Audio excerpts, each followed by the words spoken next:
নমস্কার বন্ধুরা, যারা আমার ভিডিও দেখেন তারাই জানেন যে লক্ষ্মী পুজোয় বড় জাল দিয়ে আমাদের পুকুরে মাছ ধরা হয়। আমি একটু ব্যস্ত ছিলাম, তাই ভিডিওটি আপলোড করতে দেরি হয়ে গেল। আপনারা দেখতে পাচ্ছেন পুকুরে জাল দেওয়া হয়ে গেছে একবার অলরেডি। আমরা দেখি, চলুন দেখি কি কি মাছ পড়লো। এখানে সমস্ত মাছ বাছাই করে নেওয়া হচ্ছে। যেগুলো আমরা নেব সেগুলো আমরা বস্তার মধ্যে ঢুকিয়ে দেব, আর যেগুলো আমরা নেব না সেগুলি পুকুরের মধ্যে ছেড়ে দেব। বন্ধুরা, বছরে একটা সময় আমাদের পুকুরে বড় জাল দিয়ে মাছ ধরা হয়। লক্ষ্মী পুজোর সময় বেশি বেশি করে মাছ ধরতে হয়, অনেক লোক কুটুম্ব আসে তার জন্যে। এবছর বন্ধুরা পুকুরে বড় বড় কাতলা মাছ হয়নি, ছোট ছোট সাইজ মাছটা অনেক দেরিতে ফেলা হয়েছিল। দেখুন বন্ধুরা, কত বড় সাইজের রূপচাঁদ, একা কেউ ধরতে পারছে না। গ্রামের অনেক মানুষ অপেক্ষা করে থাকে বছরে এই একটা দিন পুকুরে জাল দেওয়া দেখবে, এই মাছ কিনতে আসেও। এখানে একটা মাত্র পাঙাশ ট্যাংরা উঠেছে। আমার ভাগনা খেতে পছন্দ করে, তাই পাঙাশ ট্যাংরাটা নেওয়া হলো। দেখুন এখানে মাছগুলো বস্তায় ভরে আমার দুটো দেওর তুলে আনছে, তুলতে পারছে না।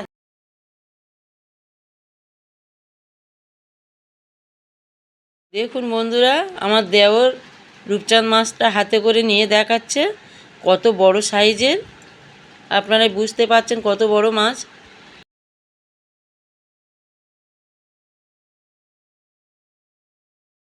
একবার জাল দেওয়া হয়ে গেছে, আবার দ্বিতীয়বার জাল দেওয়া হবে, তার প্রস্তুতি চলছে। এই যে বছরে একবার লক্ষ্মী পূজায় বড় জাল দিয়ে পুকুরে মাছ ধরা হয়, এগুলো সচরাচর দেখা যায় না। আমাদের খুব ভালো লাগে, আনন্দ হয়। বন্ধুরা, আমাদের গ্রামের প্রায় অর্ধেক লোক এই পুকুরে স্নান করতে আসে। পুকুরে এই বড় জাল দিয়ে মাছ ধরাটা খুব কষ্টকর, যেমনি তেমনি আনন্দও আছে।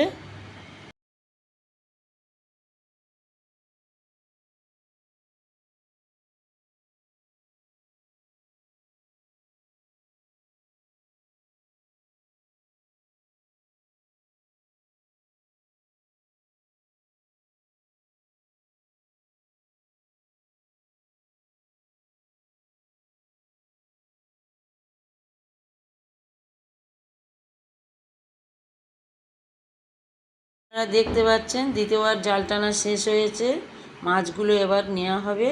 ওই সঙ্গে অনেক ময়লা মাটিও উঠেছে। পুকুরে আসলে সবাই স্নান করে, সাবান মাখে, কাপড় কাচে, তাই অনেক নোংরা প্লাস্টিক ময়লা পড়ে আছে, আপনারা সবই দেখতে পাচ্ছেন। সেই সঙ্গে বন্ধুরা অনেক মাছও উঠেছে, মৌরলা মাছ আছে, বড় বড় মাছও আছে। সব কিছু আপনাদেরকে দেখাবো, পরপর দেখুন।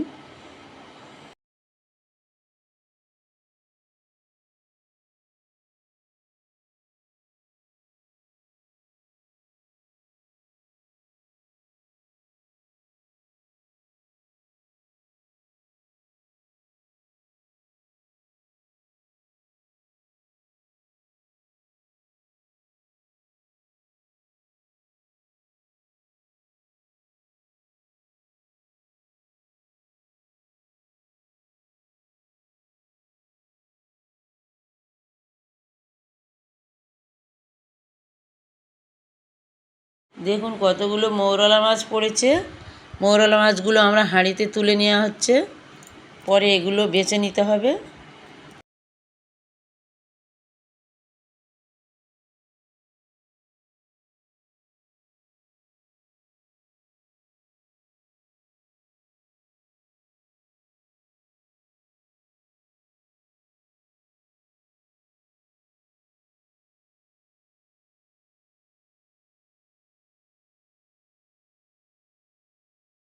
পুকুরের আবর্জনা আর মৌরলা মাছ একসাথে উঠেছে, তাই আমি আর আমার যা একটু মৌরলা মাছগুলো বাছাই করে নিচ্ছি।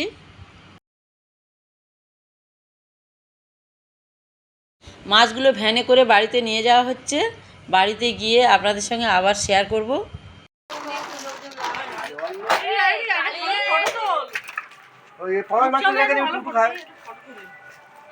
কেউ একটু ছবিটা তোলে।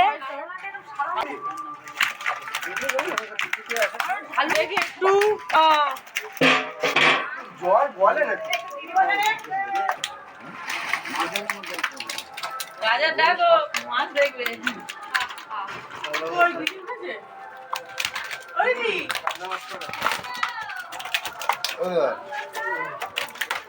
আমি কি করি শোন, ওই পৈটলে একটা রূপচাঁদ দে। দেখুন মাছগুলো বাড়িতে নিয়ে এসে ঢালা হয়েছে। যেহেতু সবাই একদিন করে খাওয়াবে তাই মাছগুলো ভাগাভাগি করে নেওয়া হবে। দেখুন বন্ধুরা, যারা জাল টেনে দিয়েছে তাদের ও জেলেকে মাছ দেওয়ার জন্য আমরা মাছগুলো বাছাই করে নিচ্ছি, তাদেরকে কি কি মাছ দেয়া হবে।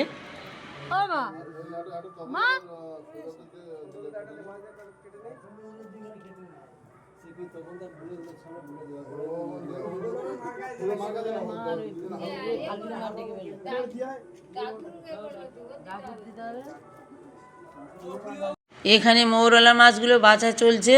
কত বড় বড় মৌরলা মাছ, ডিম ভর্তি।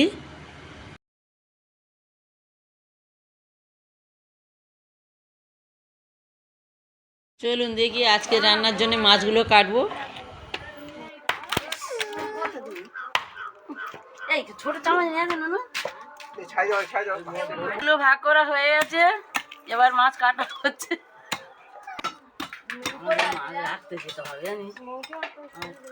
না বাবা গো, ওইটা সোনার জিনিস, ওটা দুবনি 37 টাকা কিলো, একদম পোষা কথা। এই শোন না, এই ছোট চামচ নেন, নিয়েছি এই চামচ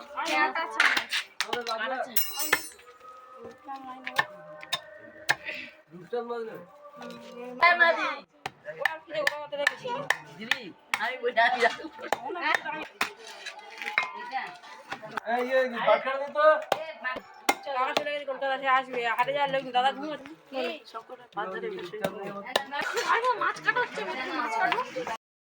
এই যে রূপচাঁদ মাছটা এতই বড় যে আমার বটিতে আমি কাটতে পারছিলাম না, বটি খুলে যাচ্ছে।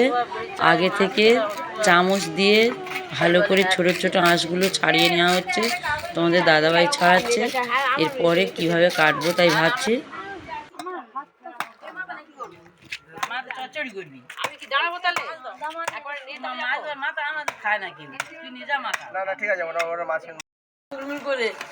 ময়লাটা ফেলতে পারি না, ময়লার লোকটা বলি তুমি এরকম কামাই করে বলো না কেন?